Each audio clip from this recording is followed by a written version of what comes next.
Steve Jobs was more than just a man in a black turtleneck. He was a visionary who reshaped the world. His influence is embedded in the technology we use every day, from phones to computers to music.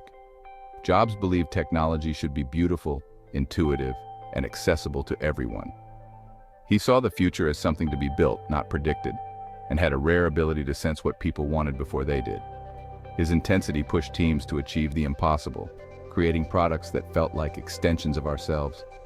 Jobs changed entire industries, inspiring entrepreneurs and forcing corporations to rethink their strategies. He proved that design and user experience could drive a company's success.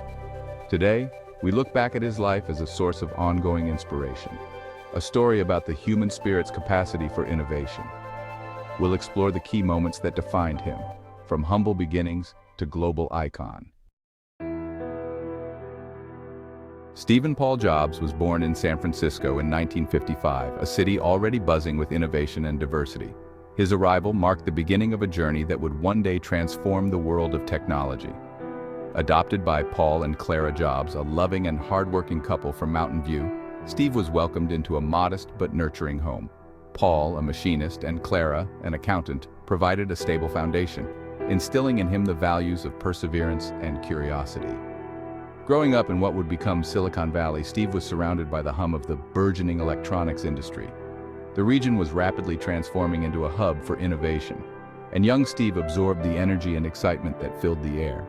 His adoptive father, Paul, spent hours in the family garage, teaching Steve the value of craftsmanship, patience, and attention to detail.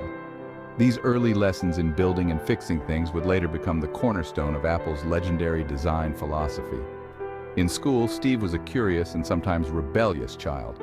He often found the traditional classroom environment uninspiring, but his restless mind was always searching for new challenges and ideas. Everything changed when a perceptive teacher recognized his potential and encouraged him to think differently. With the right guidance, Steve quickly excelled, demonstrating a unique perspective and a drive to question the status quo. As he grew older, Steve's fascination with electronics blossomed. He spent countless hours tinkering with gadgets, seeking out local engineers for advice, inspiration, and spare parts. The world of technology became his playground. Famously, as a teenager, he boldly called Bill Hewlett, co-founder of Hewlett-Packard, asking for parts for a school project. Impressed by Steve's initiative, Hewlett offered him a summer job at HP, giving him a rare glimpse into the heart of the tech industry and invaluable hands-on experience. This early exposure to the world of technology showed Steve that his passion could become a lifelong career, fueling his ambition to create something truly revolutionary. The innovative spirit of his neighborhood, combined with his father's wisdom and encouragement, laid the groundwork for Steve's future achievements. Jobs' unconventional path, shaped by curiosity and a willingness to challenge norms, would soon lead him to change the world in ways no one could have imagined. The seeds of his vision were planted early, nurtured in a humble garage, surrounded by a community of dreamers and doers who believed that anything was possible. In 1971, Jobs met Steve Wozniak, a brilliant engineer with a playful spirit. Their first project was the Blue Box, a device for making free long-distance calls. Wozniak built it, Jobs sold it. This partnership combined Wozniak's technical genius with Jobs' vision and business sense. After dropping out of Reed College and traveling to India, Jobs returned with a new perspective shaped by Zen Buddhism and minimalism. Reunited, Jobs saw Wozniak's dream computer, a machine that displayed text on a screen, as revolutionary. Wozniak's creation was personal and interactive, unlike anything else at the time. Jobs immediately recognized its potential to change the world. Their collaboration was the spark that would ignite the personal computer revolution. Together, they set out to make technology accessible to everyone.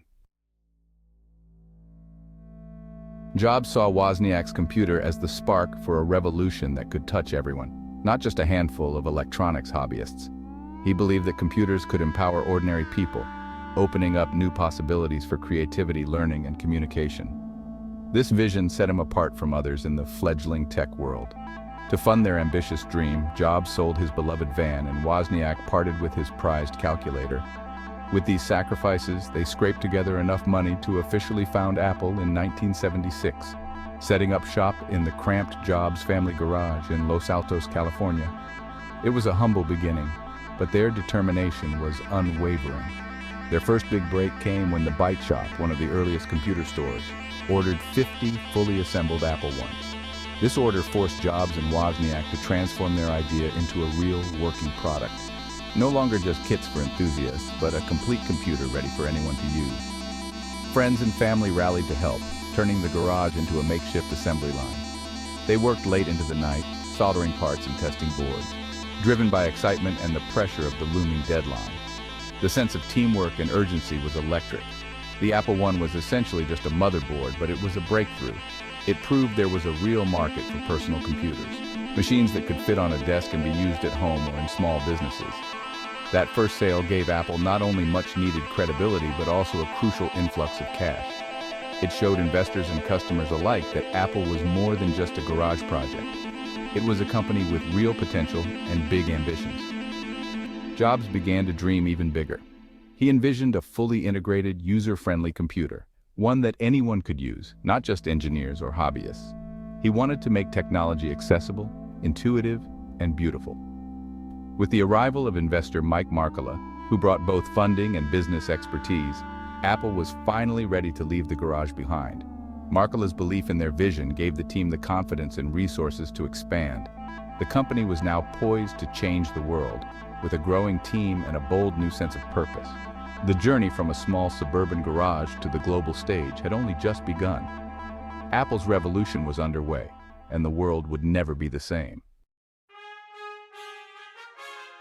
With the Apple I's success, Jobs and his team set out to create a computer for everyone, the Apple II.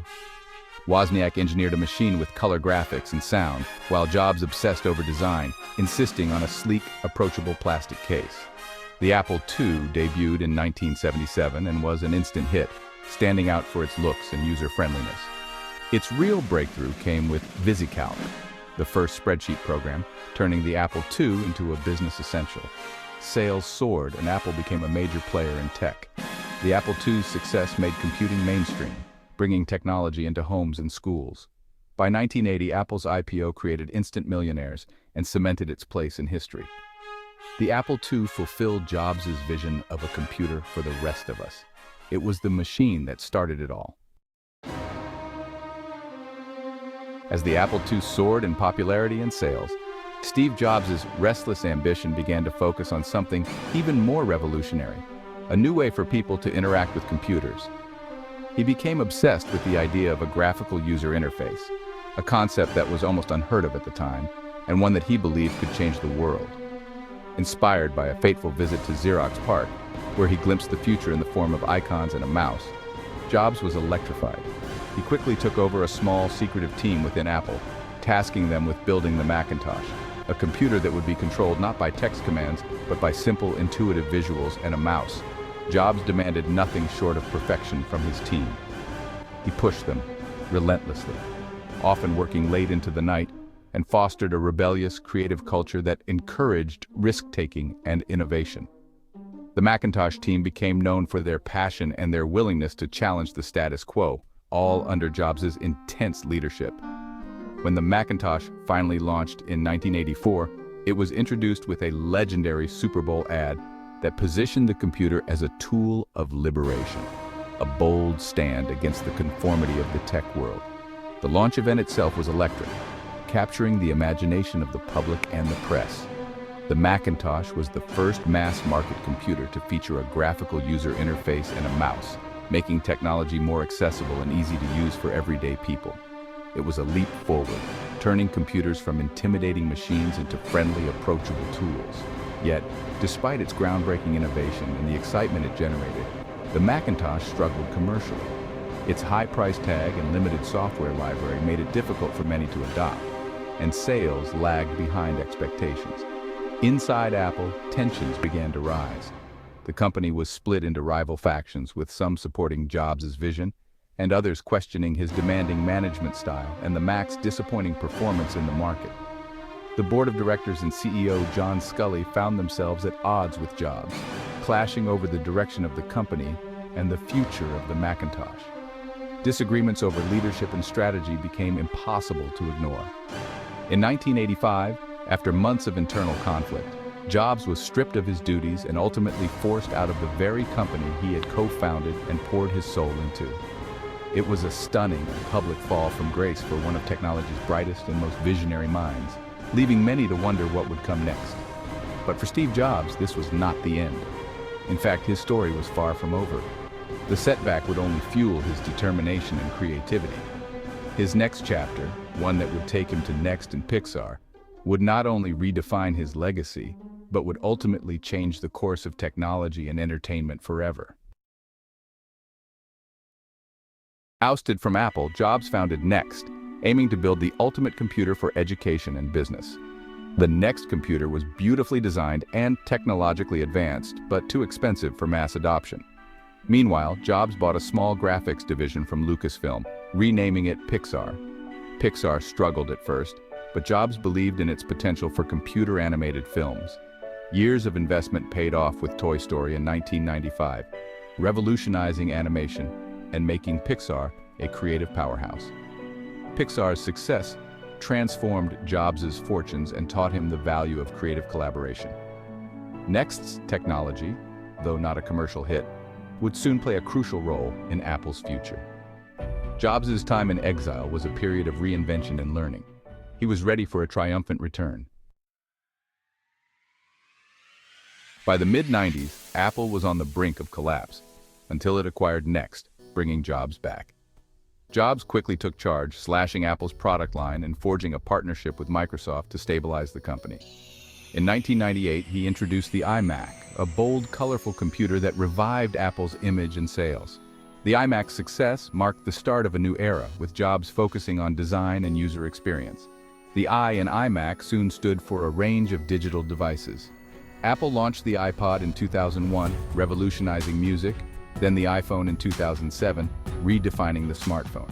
The iPad followed in 2010, creating a new category between laptop and phone. Each product blended technology and art, delighting users worldwide. Jobs' return sparked an unprecedented wave of innovation. Apple was back and stronger than ever. Steve Jobs' vision transformed Apple into the world's most valuable company. He believed technology should be simple, elegant, and intuitive, obsessing over every detail. This focus on user experience created deep loyalty and made Apple products beloved worldwide. While Apple soared, Jobs battled cancer, stepping down as CEO in 2011.